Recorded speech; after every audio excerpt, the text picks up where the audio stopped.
Welcome to Michael Potts F1, everything Formula One, but from photographer's point of view.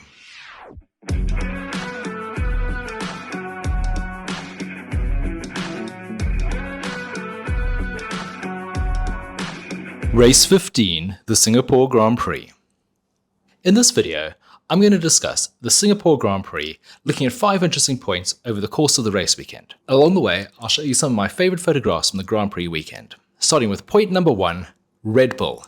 The run is finally over.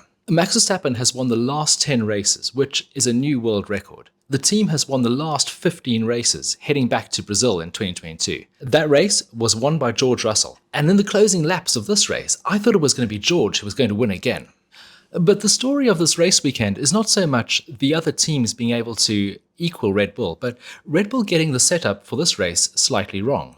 They had bought 1 or 2 new parts, but nothing too significant, and they rolled most of those changes back by the time qualifying started. So essentially, this was the same car that dominated in Monza, albeit with the high downforce packages that we see in street races like in Singapore. The car was apparently very difficult to drive in FP1 and FP2, so they made some changes for FP3, and based on their analysis, they should have been able to qualify around 4th place on the grid. Red Bull decided to go a bit more aggressive and changed a few more things, and unfortunately, that meant that both cars were knocked out in Q2. Sergio Perez locked up and then spun in front of me, and this was a bit of a sign of the lack of grip that they had, because it was a rather odd place to lock up, halfway between turn 1 and turn 2, and even after that, still have enough momentum to spin. It was very unusual. That compromised his chance of making it through to the next round of qualifying, and it also probably had a knock-on effect on Max. Max was actually knocked out of qualifying by Lawson, who was driving an AlphaTauri.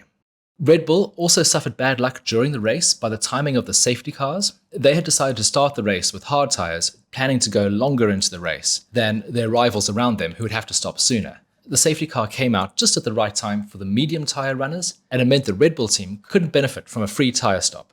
In the past, we've seen Max start low down on the grid and then just power his way to the front. Unfortunately, Singapore doesn't give you that opportunity. It's a very difficult track to overtake. Starting in 11th place, he did manage to get to 5th. 5th place is better than he achieved last year. And actually, 5th place is a bloody good result, even if it is his worst result of the year so far. Last year, he only managed 7th. This is a race that he's never won, so I'm sure it's doubly frustrating for him. There has been talk that because of a technical directive issued by the FIA stating that the front wing elements need to be a lot more rigid, that was the cause of Red Bull's struggles. Red Bull completely deny this, and it doesn't appear that they've made changes to the front wing. You'd expect to see them back at the front in Suzuka, which is Honda's home race. Point 2, McLaren brings the upgrades. This is McLaren's second big upgrade push, and it's another upgrade package that seems to have worked brilliantly. Only Lando Norris received the upgrade package. Oscar Piastri was driving the old spec car, which makes Oscar's drive from 17th on the grid to 7th phenomenal. He was badly compromised by Lance Stroll's crash and would have qualified much higher up, but it's great to see that the new package is working really well. Lando claimed another 2nd place, and it's a fantastic reward for the team and the driver. Everyone at the McLaren team looked exceptionally happy after the race. There's a really good team spirit there, and lots for them to build on for next year. Not only did they have a new aero package, but they also had a new livery. I've kind of lost track about how many new liveries McLaren have run this year. It's brilliant, I'm really glad that they're doing it. But this one wasn't quite as good as the chrome one they ran in Silverstone. That was magnificent. Talking of new liveries, point 3, Williams' new Gulf Oil livery. This is probably the best livery I've seen in years. It's absolutely stunning. And luckily we're going to see this at 3 races this year: Singapore, Suzuka, and Qatar. Personally, I think this should be their standard colours going forward for all races. It's a magnificent livery and it really stands out against the pack. They've managed to use the classic Gulf Oil livery, but it's still got the Williams identity. They've blended it beautifully. So whoever made this design should really take a bow because they've done a fabulous job. The race was always going to be a bit difficult for them, being such a high downforce dependent track. Unfortunately, Sargent hit the wall during the race. He's really struggling at the moment. He seems to be pushing the car a little bit too hard at times and making some costly mistakes. It just doesn't look like things are clicking for him at the moment. And he has one of the few race seats that is still open for next year. So he must be under an awful lot of pressure. He could really benefit from having a clean race weekend in Suzuka. I think everyone at Williams wants it to come right for him, wants him to succeed. He does have one fewer rival for the race seat because Alfa Romeo have re-signed Zhou Guanyu for 2024. There was talk that he might be making a switch from Alfa Romeo to Williams, but he'll continue to partner Bottas next year. Sargent still has to look over his shoulder because Mercedes would like to place Mick Schumacher at Williams, and Aston Martin are trying to find a place for Felipe Drugovich. And I wouldn't be surprised to hear if Red Bull were trying to place one of their 5 drivers at the Grove-based team. Point 4. Liam Lawson is driving his socks off at AlphaTauri. The Kiwi driver got another outing, replacing the injured Daniel Ricciardo. He's basically driving race by race at the moment, not knowing from one week to the next if he's going to be in the car or not. So he really has to maximize every opportunity he gets, because this is his chance to put a case that he deserves to be a Formula 1 driver. And he's doing that phenomenally well. Possibly a bit too well if you're in the Red Bull team, because on Saturday he knocked Max Verstappen out of qualifying. He was the only Red Bull driver to make it through to Q3.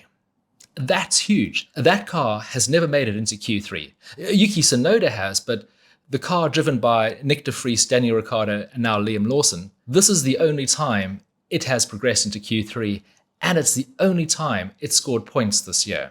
To do that in Singapore, which is such a difficult race, it requires so much stamina, so much concentration. He's put a massive plus in the Liam Lawson column, and must be a serious contender for a race seat next year. Red Bull have a massive headache coming up. They've got 5 drivers and only 4 race seats.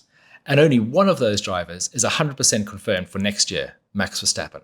There was a bit of argy-bargy between the 2 sister teams this weekend. Firstly, Max blocked Yuki during second qualifying, which should have normally led to a penalty for Max, but for some reason that wasn't contested. And then Perez knocked Yuki out of the race, which is really sad because the Japanese driver was looking so good throughout the race weekend. He was potentially on for some good points. The team have brought upgrades to this race, and those appear to be working well. Suzuka will be a very special race for the team. And not only are they powered by Honda, a Japanese brand, Yuki being Japanese, but Liam Lawson has also been racing in Japanese Super Formula this past year, and I'm sure they all want to impress the home crowd. Point 5. Ferrari. Ferrari have done it. They have broken Red Bull's streak. It was a massive achievement, and they managed to play the cards perfectly to be the team that picks up when Red Bull drops the ball. And it was great to see that Carlos Sainz was the driver to do it. He's had a very difficult start of the year, but since the summer break, he's been magnificent. 2 pole positions, he's outqualified Charles Leclerc on 3 occasions. He's really driving magnificently. Not only is he driving very quickly, but he's also driving incredibly cleverly. During the race, he could see that the 2 Mercedes were closing in on him rapidly, and the only way to keep them behind him was to give Lando Norris a bit of DRS to help improve his speed. It was an exceptionally clever use of all of the elements that he had at his disposal, but it could have gone horribly wrong. Imagine if he had locked up and he had just given Lando DRS and Lando swooshes past him into the lead. He would have looked particularly foolish. But as it is, it all worked out perfectly for him, and he managed to record his 2nd race win. Not only does it show that upgrades from the last race are not just a Monza-specific package, but they work well on different tracks, because Singapore is as different from Monza as you can possibly get. Hopefully this means that Ferrari can challenge Red Bull a lot more often in the last few races of this year. So this was Carlos Sainz's 2nd race win. They're always mighty, they're always exciting, and he's always box office when he's on the top of the podium.